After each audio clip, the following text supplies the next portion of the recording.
Hello, नमस्कार। आज हम जो हैलोजन व्युत्पन्न है इस चैप्टर का लास्ट टॉपिक पढ़ने जा रहे हैं और जो लास्ट टॉपिक है वह है फ्रीऑन, BHC और DDT के बारे में बात करेंगे कि फ्रीऑन क्या है, BHC क्या है और DDT क्या है। उससे पहले जो बोल्ट पैटर्न के अकॉर्डिंग जो हमने जस्ट पहले वीडियो में जो टॉपिक पढ़ा था वहाँ से एक क्वेश्चन आता है, उस क्वेश्चन की हम बात करते हैं कि जितने भी एल्किल हैलाइड होते हैं कि एल्किल हैलाइडों की तुलना में जो बेंजिलिक हैलाइड है, एल्किल हैलाइडों की तुलना में बेंजिलिक हैलाइड है वह SN अभिक्रिया के प्रति अधिक क्रियाशीलता दर्शाते हैं। क्यों? एक क्वेश्चन है, उस क्वेश्चन की हम बात कर लेते हैं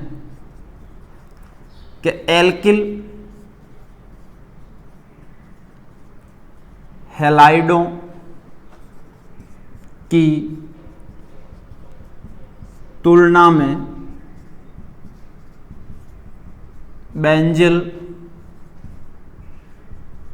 हैलाइड के एल्किल हैलाइडों की तुलना में बेंजिल हैलाइड SN1 अभिक्रिया बोल सकते हो, उसको क्या कह सकते हैं, रिएक्शन के प्रति एल्किल हैलाइडों की तुलना में बेंजिल हैलाइड SN1 अभिक्रिया के प्रति अधिक क्रियाशीलता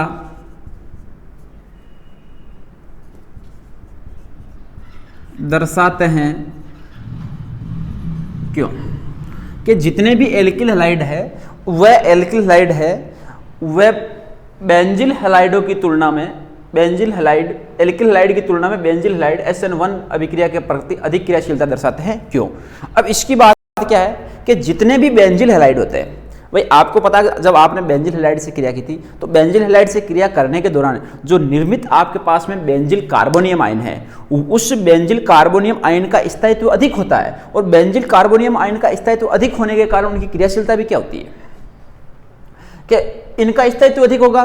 तो स्थायित्व अधिक होने के कारण बेंजिल कार्बोनियम आयन में कौन सा गुण आ जाएगा, द्विव आबंध का गुण आ जाएगा और द्विव आबंध का जो गुण आएगा जिससे अन्नाद में क्या हो जाएगा, स्थायित्व प्राप्त हो जाएगा और स्थायित्व प्राप्त होने के कारण ही SN1 के प्रति क्रियाशीलता क्या होंगे, अधिक दर्शाएंगे। जैसे आपके पास में हम एग्जाम आंसर की बात करते हैं तो हम ये कह सकते हैं भाई ये आपके पास में बेंजीन की रिंग है और इस बेंजीन की रिंग में यहाँ पे आपने क्या ले लिया, जैसे कोई सा भी समूह जोड़ दिया, CH2 जोड़ के यहाँ पे क्या जोड़ दिया, X जोड़ दिया। जब इसका अपघटन होता है तो यहाँ पे बेंजीन की रिंग आती है और बेंजीन की रिंग आने पर यहाँ पे क्या जाता है, CH2 आता है और CH2 के रूप में आप क्या लगाते हो, कार्ब धनायन लगाते हो और यहाँ से क्या करते हो, Cl को मुक्त कर देते हो ऋणायन के रूप में। तो ये बेंजिल का जो कार्ब धनायनीय रूप है, बेंजिल का कार्बोनियम आयन है, वह बेंजिल का कार्बोनियम आयन होगा। तो हम ये कहेंगे कि बेंजिल हैलाइडों में, कौन से हैलाइडों में, जो बेंजिल हैलाइड है, बेंजिल हैलाइडों में निर्मित बेंजिल कार्बोनियम आयन, कौन सा ion, benzyl carbonium ion, benzyl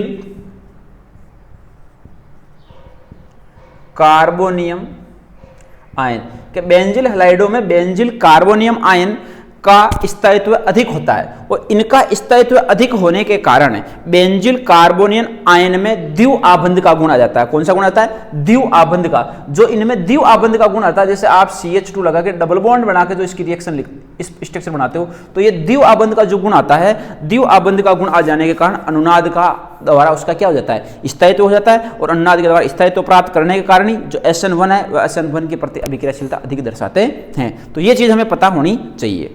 अब जो स्थायित्व के बाद में हम बात करेंगे, वैसे तो आप इसकी जो संरचना है उस संरचना के रूप में व्यक्त कर सकते हो, भाई ये संरचना थी, यहाँ पे प्लस का चार्ज लगा, इसकी अन्नादि संरचना भी बना सकते हो, लेकिन ये अन्नादि संरचना आपको बताई हुई है, उसके अकॉर्डिंग आप बना लेना। लेकिन यहाँ पे इस क्वेश्चन का विशेष तौर से ध्यान रखना, ये इंपॉर्टेंट क्वेश्चन है बोर्ड एग्जाम के लिए 2021 के लिए और ये अति इंपॉर्टेंट क्वेश्चन है कि एल्किल हैलाइडों की तुलना में बेंजिल हैलाइड SN1 अभिक्रिया के प्रति अधिक क्रियाशीलता क्यों दर्शाते हैं। तो आपको सबसे पहले ये लिखने से पहले आपको ये पता होना चाहिए इसका आंसर कहाँ से शुरू करना है। ऐसे लिखना है कि बेंजिल हैलाइडों में निर्मित बेंजिल कार्बोनियम आयन के बेंजिल हैलाइडों में निर्मित बेंजिल कार्बोनियम आयन स्थायित्व अधिक होता है क्योंकि बेंजिल कार्बोनियम आयन पर बेंजिल कार्बोनियम आयन में द्विबंध पाया जाता है और द्विबंध का गुण आ जाने के कारण उनका स्थायित्व क्या हो जाता है, अधिक हो जाता है। और स्थायित्व अधिक प्राप्त करने के कारण जो भी SN1 रिएक्शन होती है वह SN1 रिएक्शन की क्रियाशीलता अधिक हो जाती है। तो ये आंसर लिखना है, ये आप दोनों स्ट्रक्चर बना सकते हो और इसकी अनुनादी संरचना भी लिख सकते हो। अब देखो इसके बाद में यदि हम बात करते तो हम ये कैसे कहेंगे कि ये तो आपका एक क्वेश्चन था। अब क्वेश्चन के बाद में जो अगला टॉपिक है उनके बारे में हम बात करेंगे। अब टॉपिक है आपका वह है फ्रियोन। क्या है? फ्रियोन।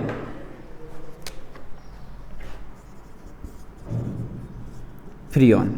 अब फ्रियोन के बारे में हमें ये ध्यान देना है कि जितने भी आपके पास में एल्केन होते हैं उन एल्केनों के जो क्लोरोफ्लोरोकार्बन होते हैं उनसे, एक तो क्लोरीन एक फ्लोरीन, इन दोनों से जितने भी व्युत्पन्न होते हैं इनके, उनको हम क्या बोलते हैं? फ्रियोन बोलते हैं। क्या बोलते हैं? फ्रियोन। कि जितने भी आपके पास में एल्किन हैं उन एल्किनों के क्लोरीन और फ्लोरीन से बनने वाले जो भी व्युत्पन्न हैं उन व्युत्पन्नों को हम क्या बोलते हैं? फ्रियोन बोलते हैं। क्या बोलते हैं? फ्रियोन बोलते हैं। अब सबसे पहले यदि हम फ्रियोन की बात करें कि फ्रियोन का निर्माण किस प्रकार से होता है या इसके निर्माण की विधियां क्या है, तो यदि फ्रियोन के निर्माण की विधियों की हम बात करेंगे तो ध्यान से देखना।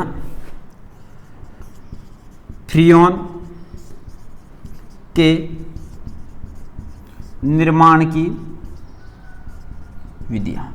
अब सबसे पहले हम फ्रियोन के निर्माण की विधियों की बात करें कि फ्रियोन के निर्माण की विधियां कौन कौन सी है। जब कार्बन टेट्राक्लोराइड यानी CCl4 की क्रिया हाइड्रोजन फ्लोराइड के साथ में करवाई जाती है लुईस अम्लों के रूप में, जैसे आपने लिखा CCl4 कार्बन टेट्राक्लोराइड है, इसकी क्रिया आप HF के साथ में करवाते हो, हाइड्रोजन फ्लोराइड करवाते हो, लुईस अम्ल लेना जैसे आपने ले लिया SbCl5, ये लुईस अम्ल, इसके साथ में करवाते हैं तो हमें किसका निर्माण होता है? फ्रियोन का निर्माण होता है। यहाँ पे आपने 2 ले लिया तो यहाँ से 2 क्लोरीन और यहाँ से 2 हाइड्रोजन क्या मुक्त हो जाएंगे? 2HCl मुक्त होगा कि नहीं होगा? अब देखो यहां से क्या बचा? CCl2 बचा, 2 फ्लोरीन लिख देंगे तो क्या लिख देंगे इसको? C2F2Cl2। क्या लिख देंगे इसको? CF2Cl2 लिखेंगे नहीं लिखेंगे? तो ये आपके पास में एक फ्रियोन प्राप्त हो जाएगा। क्या हो जाएगा? फ्रियोन प्राप्त हो जाएगा। और यदि यही फ्रियोन का रूप लिया आपने CF2Cl2 तो CF2Cl2 इसकी क्रिया पुनः किसके साथ में करवा दी आपने? हाइड्रोजन फ्लोराइड के साथ में करवा दी और यहां पे क्या ले लिया आपने? लुईस अम्ल ले लिया। तो यहां से क्या है? HF है, तो यहां से देख लेना एक हाइड्रोजन इस क्लोरीन के साथ मुक्त हो जाएगा तो प्लस में क्या जाएगा? HCl आ जाएगा। अब यहां से क्या बचा? CF3Cl बचा। तो ये भी एक प्रकार का फ्रियोन है। तो हमें सबसे पहले फ्रियोन के निर्माण की विधियों में ये देखना है कि जब कार्बन टेट्राक्लोराइड की क्रिया हाइड्रोजन फ्लोराइड के साथ, जब कार्बन टेट्राक्लोराइड की क्रिया हाइड्रोजन फ्लोराइड के साथ लुईस अम्ल की उपस्थिति में करवाते हैं तो फ्रियोन का निर्माण होता है। ये चीज हमें पता होनी चाहिए कि फ्रियोन का निर्माण किस प्रकार से किया जाता है। अब फ्रियोन के जो निर्माण के बाद हम बात करते हैं फ्रियोन का नामकरण, कि फ्रियोन का नामकरण हम किस प्रकार से करेंगे तो उसकी हम बात करेंगे। सबसे पहले फ्रियोन का नामकरण। तो देखो फ्रियोन का नामकरण की बात करते हैं। फ्रियोन का नामकरण। अब सबसे पहले जो फ्रियोन का नामकरण है उस फ्रियोन के नामकरण में करते समय हमें एक विशेष तौर से ध्यान रखनी है कि जो फ्रियोन का नामकरण उस फ्रियोन का नामकरण हम XYZ के रूप में मानना है। नामकरण में क्या मानना है? एक तो X मानना है, एक Y मानना है, एक क्या मानना है? Z। जो फ्रियोन का नामकरण आ रहा है उस फ्रियोन के नामकरण में जो रूप लिखना है उन रूपों को सबसे पहले हमें क्या मानना है? XYZ मानना है। अब XYZ जो आप रूप मानते हो उन XYZ को किस प्रकार से हमें लिखना है तो उसको हम देख लेते हैं भाई XYZ रूप किस प्रकार से लिख रहे हैं। कि नामकरण की हम बात करते हैं तो उनका नामकरण की बात करते हैं। अब यहां पे आपको ये XYZ है उनके बारे में विशेष तौर से पता होना चाहिए कि X जो भी समूह है वह है कार्बन की संख्या है। क्या है? कार्बन की संख्या। जितनी भी आपके पास में सूत्र में कार्बन की संख्या दे रखी हो उनमें से एक संख्या आपको क्या करना है? -1 करना है। उसके बाद में Y का मतलब है हाइड्रोजन की संख्या। किसकी संख्या है? हाइड्रोजन की संख्या। उनमें हमेशा क्या करनी है? +1। और Z का मतलब है फ्लोरीन की संख्या, या इस फ्लोरीन की संख्या को क्या मानना है? यथावत जो भी है उतनी ही मानना है। अब देखो नहीं तो इसमें बढ़ाना नहीं घटाना, ये 3 चीजें आपके दिमाग में यदि ठीक से बैठ गई तो किसी प्रकार की कोई समस्या नहीं आएगी। कि X है, X का मतलब है कार्बन की संख्या। जितनी भी सूत्र में कार्बन की संख्या दे रखी है उससे 1 कम कर देना। Y का मतलब है हाइड्रोजन की संख्या। जितनी भी संख्या दे रखी है उसमें 1 प्लस कर देना। Z का मतलब है फ्लोरीन की संख्या। जितनी भी है उसको क्या मानना है? आपको यथावत मानना। जैसे आपके पास में एक सूत्र लिखा, बेटा ध्यान से देखना, CFCl3। ये दे रखा है। अब ये CFCl3, इसको मैंने थोड़ा सा दूर दूर लिख दिया। अब CFCl3 में ये देखना है फ्रियोन कितने का सूत्र है। अब देखो आपके पास में लिखा X, यहां पे लिखा आपने Y और यहां पे लिखा Z। ध्यान से देखना, X का मतलब एक इस सूत्र, इसको ऐसे लिख लो पास में, CFCl3। अब यहां पे देखो X का मतलब किसकी संख्या है, कार्बन की संख्या है, और कार्बन की संख्या जितनी है उनमें से एक क्या करना है, माइनस करना है। तो इस सूत्र में कार्बन एक ही है, ये क्लोरीन, कार्बन की संख्या जितनी उससे एक माइनस करना, तो एक में से एक गया तो क्या आया, कार्बन 0। यहां पे है Y की संख्या किसकी संख्या, हाइड्रोजन संख्या जितनी है उसमें क्या करना, प्लस का 1। यहां पे कोई हाइड्रोजन है क्या, नहीं है, तो 0 में प्लस 1 करोगे तो कितना है, 1। यहां पे क्या, Z का मतलब क्या है, फ्लोरीन की संख्या कितनी है आपके पास में, 1, तो इसको लिख दिया 1। तो ये जो सूत्र होगा वे किसका होगा, फ्रियोन 011, इसका किसका सूत्र होगा, ये फ्रियोन 011 का। जैसे एक एग्जाम्पल हम और लेते हैं, CF2Cl2 लिख दिया, नो प्रॉब्लम। इस सूत्र में जितने आपको कार्बन दे रखे हैं उन कार्बन को एक कम करना, तो कितने कार्बन इसमें, 1 है, 1 को 1 कम किया है, क्या आ गया, 0। X का मान आ गया, Y का मान। इस सूत्र में जितने हाइड्रोजन दे रहे हैं उनमें एक हाइड्रोजन संख्या क्या करनी है, बढ़ानी है। हाइड्रोजन कितने इसमें, 0 है, 1 बढ़ाया, कितना आया, 1। अब इस सूत्र में जितने फ्लोरीन दे रहे हैं उसकी संख्या यथावत लिखनी है, तो फ्लोरीन कितने इसमें, 2, तो सूत्र किसका आ गया, ये सूत्र क्या हो गया, CF2Cl2, ये हो गया फ्रियोन 12 का। किसका हो गया, फ्रियोन 12 का। इसी प्रकार से जैसे हम लिखते हैं CF3Cl, इसकी बात करें तो इसमें क्या है, यहाँ पे कार्बन कितने, यहाँ पे कार्बन यहाँ पे 1 है, तो कार्बन की संख्या हमें कम करनी है, -1, कितना जाएगा, 0। हाइड्रोजन की संख्या इसमें है नहीं तो प्लस 1 जोड़ना है। फ्लोरीन की संख्या जितनी है उतनी यथावत लिखनी है, किसका आ जाएगा, फ्रियोन 013 का। इसी प्रकार से हम कोई सा भी यदि आपको फ्रियोन का सूत्र दे रखा है तो उसका आप नामकरण लिख सकते हो, इतना इसका नामकरण होगा। इसके अलावा जैसे हम बात करते हैं और यौगिक लेते हैं 1-2, जैसे आपने यौगिक ले लिया C2F3Cl3, इसकी बात करते हैं, कितने फ्रियोन आता है। जैसे आपने कहा कार्बन कितने, यहाँ पे 2, तो X का मतलब कार्बन है उसकी संख्या को -1 करना है, तो कार्बन 2 है तो यहाँ पे कितना है, 1। इसके बाद में हाइड्रोजन जितना है उससे +1 करना है, इसमें हाइड्रोजन क्या, 0, +1 किया, कितना आ गया, 1। Z फ्लोरीन की संख्या है, फ्लोरीन की संख्या कितनी यहाँ पे, 3, कितना आ गया, 3। तो ये सूत्र किसका हो गया, फ्रियोन 113 का। किसका हो गया, फ्रियोन 113 का। तो ये चीज हमें पता होनी चाहिए कि किस प्रकार, जैसे आपने लिखा एक C2F4Cl2, ये लिखा। अब इसमें कार्बन कितना है भाई, 2 है।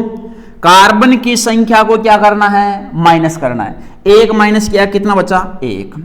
हाइड्रोजन की संख्या हम +1 जोड़ना, इसमें आपके पास में कोई हाइड्रोजन है क्या, नहीं है, कितना है, 0। तो हाइड्रोजन संख्या हम 1 जोड़ेंगे तो कितना जाएगा, 0 में 1 जोड़ दिया, 1 आ गया। अब यहाँ पे Cl2 कितने हैं, 2। Cl2 की कोई स्थिति नहीं है, केवल किसकी बात कर रहे हैं हम, फ्लोरीन की बात कर रहे हैं। फ्लोरीन कितने, 4, यहाँ पे कितना लिख दिया, 4, तो ये क्या बन जाएगा, फ्रियोन 114 बन जाएगा। कितना बन जाएगा, फ्रियोन 114 बन जाएगा।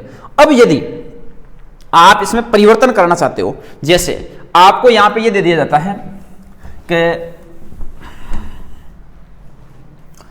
सीधा सा ऐसे लिख दिया कि फ्रियोन 011 का सूत्र लिखो।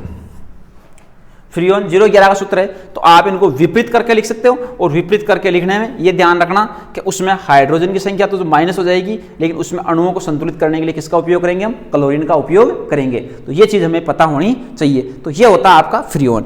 अब फ्रियोन के कुछ हम गुण देख लेते हैं कि भाई फ्रियोन के गुण क्या क्या होते हैं। यदि हम फ्रियोन के गुणों की बात करें तो सबसे पहले तो फ्रियोन होता है वह रंगहीन होता है, इसका कोई कलर नहीं होता है। समझ में आ गया कि जो कलरलेस है, फ्रियोन का पहला गुण होता है ये रंगीन होता है। दूसरी चीज ये गंधहीन वाष्पशील द्रव होता है। हम ये कह सकते हैं कि इसमें किसी प्रकार की गंध भी नहीं पाई जाती है, गंधहीन होता है, और इसको हम कहते हैं वाष्पशील होता है। लेकिन स्थिति कैसी होती है इसकी, दारू की स्थिति होती है। कैसी स्थिति होती है, दारू की स्थिति होती है। और ये निष्क्रिय भी होता है। कैसा होता है, निष्क्रिय। कैसा होता है, निष्क्रिय। रंगहीन, गंधहीन, वाष्पशील द्रव और निष्क्रिय पाया जाता है। इसके अलावा कहते हैं कि ये उच्च ताप और दाब पर कैसा होता है, स्थायी होता है। हम ये लिख सकते हैं उच्च ताप व दाब पर स्थायी। ओके, तो ये चीजें हमें ध्यान रखनी है कि फ्रियोन रंगीन होता है, गंधहीन होता है, वाष्पशील द्रव के रूप में होता है, निष्क्रिय भी होता है, उच्च ताप और दाब पर कैसा होता है, स्थायी होता है। अब इस फ्रियोन के बाद में हम जो अगला टॉपिक ले रहे हैं उसके बारे में हमें ध्यान होना चाहिए। देखो फ्रियोन, BHC और DDC तीनों से आपको कोई एक क्वेश्चन पूछा जाता है, हर बार बोर्ड में पूछा जाता है, चाहे किसी के बारे में पूछे एक क्वेश्चन पूछा जा सकता है। तीनों टॉपिक इंपॉर्टेंट है, विशेष तौर से ध्यान रखना। अब यदि हम सबसे पहले बात करते हैं BHC की, किसकी बात करते हैं, BHC की, तो देखो BHC क्या है, BHC इसको बोलते हैं बेंजीन हेक्सा क्लोराइड। क्या बोलते हैं BHC को, बेंजीन हेक्सा क्लोराइड। और बेंजीन जो हेक्सा क्लोराइड होता है उसका सूत्र होता है C6H6Cl6। BHC को बोलते हैं बेंजीन हेक्सा क्लोराइड, C6H6Cl6 बोलते हैं। यदि हम इसकी संरचना की बात करें या इसके व्यापारिक नामों की बात करें तो सबसे पहले तो हम ये कह सकते हैं कि इसके व्यापारिक नाम क्या क्या होते हैं। तो इसके जो व्यापारिक नाम हैं उन व्यापारिक नामों को देखना कि सबसे पहले जो इसको बोलते हैं हम गैमेक्सिन, गैमेक्सिन के नाम से भी इसको जाना जाता है, 666 के नाम से भी इसको जाना जाता है और लिंडेन के नाम से भी इसको जाना जाता है। तो जो ये मार्केट में जो उपलब्ध होती है तो मार्केट में इसको गैमेक्सिन के नाम से भी बोलते हैं, 666 के नाम से भी बोलते हैं और लिंडेन के नाम से भी बोलते हैं। तो BHC है बेंजीन हेक्सा क्लोराइड है, C6H6Cl6 है। अब यदि इसके निर्माण की हम बात करें, इसका निर्माण कैसे होता है, संरचना की बात करें, पहले निर्माण की बात करते हैं। तो निर्माण में हम यही बोलते हैं कि निर्माण कैसे होता है कि ये बेंजीन की वलय है। यदि इस बेंजीन की वलय 3Cl2 के साथ करवा दी जाती है, किसके साथ करवा दिए, 3Cl2। यहां पे UV की उपस्थिति लेनी है। यदि UV की उपस्थिति में इसके साथ करवाओगे तो ये बेंजीन की रिंग बनेगी इस प्रकार से, और यहां पे Cl Cl Cl Cl Cl और Cl। तो ये देखो आपको पता है कि भाई यहां पे कार्बन कितने, 1 2 3 4 5 6, कार्बन 6, क्या लिख दिए 6। प्रत्येक कार्बन के ऊपर यहाँ पे एक हाइड्रोजन भी जुड़ा हुआ रहेगा, तो 6 हाइड्रोजन 6 क्लोरीन हो गए। तो ये किसका निर्माण हो गया आपके पास में, BHC का निर्माण हो गया, बेंजीन हेक्सा क्लोराइड का निर्माण हो गया। अब जो इसका उपयोग है BHC का, इसका उपयोग कीटनाशक में किया जाता है। जितने भी आपके कृषि में उपयुक्त किए जाने वाले रसायन होते हैं उसमें इसका उपयोग किया जाता है कि छोटे मोटे जो खटमल वगैरह होते हैं उनको नष्ट करने में इसका उपयोग किया जाता है, किसका, BHC का। अब BHC के बाद में आता है तो आपको इसमें केवल ये बड़ी बड़ी चीजें ये ध्यान रखनी है, ज्यादा डिटेल से नहीं रखना है कि BHC होता है बेंजीन हेक्सा क्लोराइड होता है, C6H6Cl6 होता है, व्यापारिक नाम गैमेक्सिन होता है, 666 लिंडेन के नाम से जानते हैं, और इसके निर्माण की क्रिया ये होती है, इसकी संरचना पाई जाती है। तो ये इतनी बड़ी बड़ी आपको चीज केवल ध्यान रखनी है। अब इसके बाद में हम आते हैं DDT में। DDT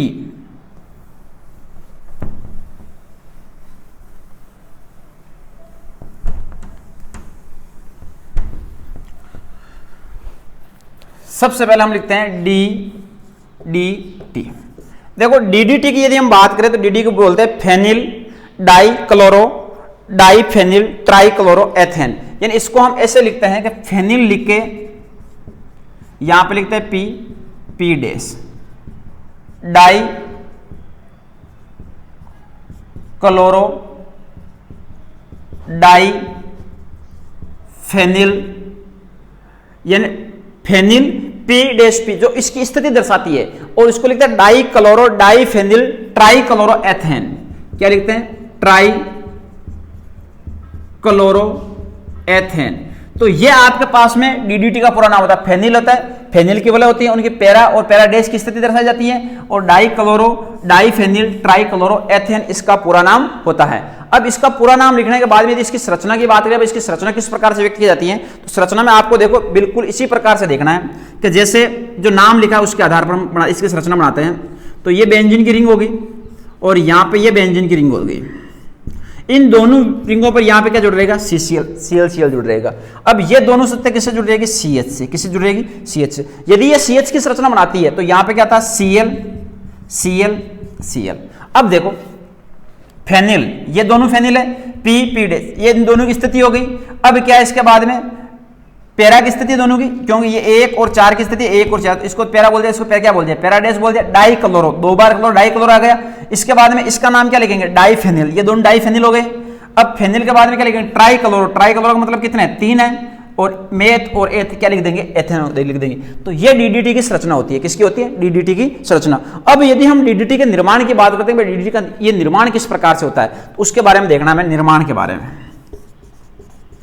निर्माण विधि, देखो निर्माण विधि में क्या है डीडीटी में, कि सबसे पहले आपको लेना है क्लोरोबेंजीन। क्या लेना है, क्लोरोबेंजीन।